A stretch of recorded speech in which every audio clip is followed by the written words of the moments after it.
Proposition 1+1, definitive solution to the British-Argentine dispute over the Falkland Islands, Islas Malvinas, and South Atlantic archipelagos. Preamble. In one of the most inhospitable, isolated places on Earth, at the southernmost point of the Atlantic Ocean, forgotten by many, there are two sister islands mistreated by impetuous weather, and in a larger sense, by unreasonable governments and leaders who have not understood that they are remote lands where very few are willing to live and work. Far away, nationalisms, intransigence, historical narratives, interpretations of facts and legal theories have been struggling to prevail. Practical and rational solutions to end the long-standing disagreement have never been considered seriously. In centers of power, disputes about these islands often arise for political correctness or internal consumption. In reality, leaders take distant territories as not crucial or deemed less important. This neglect is a flagrant mistake. Great Britain and Argentina have their reasons for disputing the sovereignty of these lands. Both countries are right from their points of view.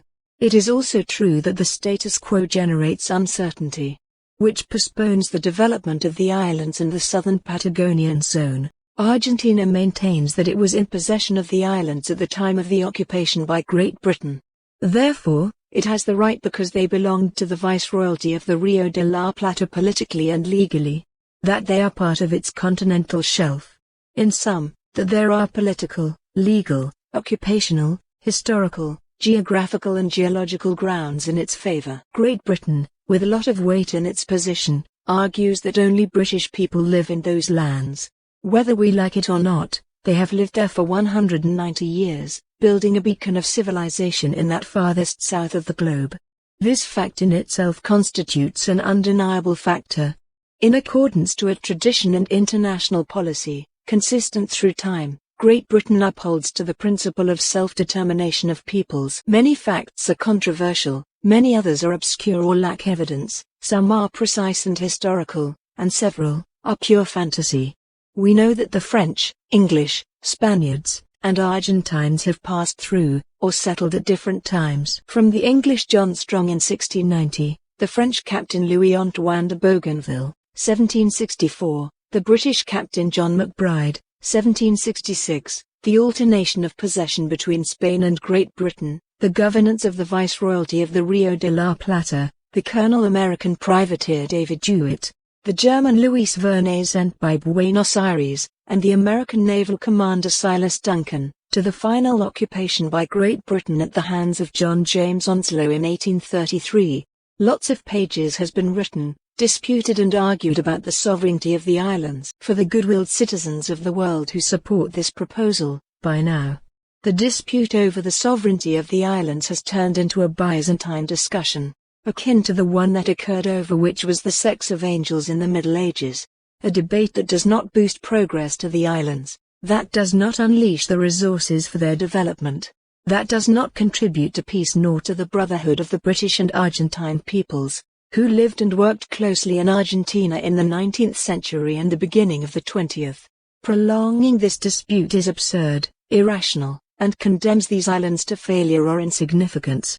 The supporters of this proposal emphatically affirm that the 1982 war was not decided by the Argentine people through a representative democratic government, but by a military dictatorship regime that did not reflect the interests or intentions of its citizens, and as such, we condemn it. This war was a gross historical mistake and colossal unfair action that should never have happened. It deeply damaged the relationship of the islanders with Argentina, which had been cooperating for decades. Argentina, without fear of being mistaken, was the closest Latin American country to the British people in history. The British left an indelible stamp by working side by side with Argentines. For instance, together they built the largest railway network that existed in America after the United States. It came to have a total length of 47,000 kilometers, contributing to the country transformation into a world economic power at the beginning of the 20th century.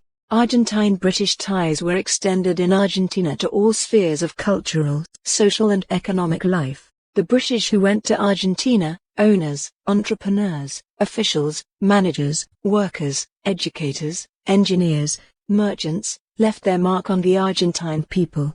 Sports are one of cultural examples that reflects the extent to which Argentines and the British are sister nations in many social manifestations.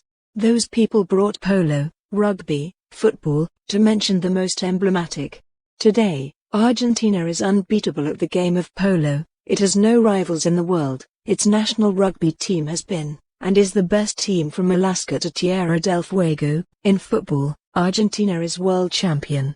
All of these skills were acquired due to the fact that the British taught the Argentines how to play these sports and lived with them for a long time. San Martin had British friends. He was in London in 1811, planning the campaign for independence against Spain with the Lautaro Lodge. The great George Canning, 1770 to 1827, was a British Tory statesman and Prime Minister, who helped the cause of Argentina. In Buenos Aires an important avenue bore his name till was removed due to nationalistic tendencies. But he is, and has been, a hero for Argentines since its independence. The list of great British individuals connected to Argentina is extensive. British immigration has been very important in Argentina. Welsh descendants are enormous in Argentine Patagonia. Glory to the British and Argentine people. For a person of goodwill, for honest Argentines, it is an abomination to fight against the English, Scottish, Welsh or Irish people.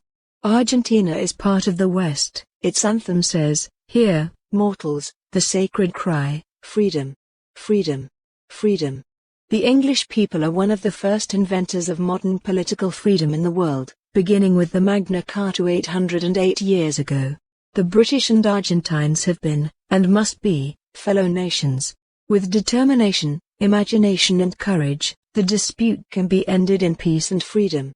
Thus, the supporters of this initiative ask the British and Argentine governments, and the world, to consider this proposal immediately, aimed at resolving the problem of the South Atlantic islands and archipelagos for all time to come. In order to promote a brotherhood of British-Argentine cooperation, boost the islands to a new state of economic and social development, repair mutual trust, establish an alliance of shared interests, rooted in freedom, and defend the democratic and representative system of government. This proposal is for the benefit of the islands, to protect their civil and free communities. The United Kingdom and Argentina shall commit to uphold the rights of the islands' inhabitants. Both countries will provide the necessary support for the prosperity of this enclave in the South Atlantic.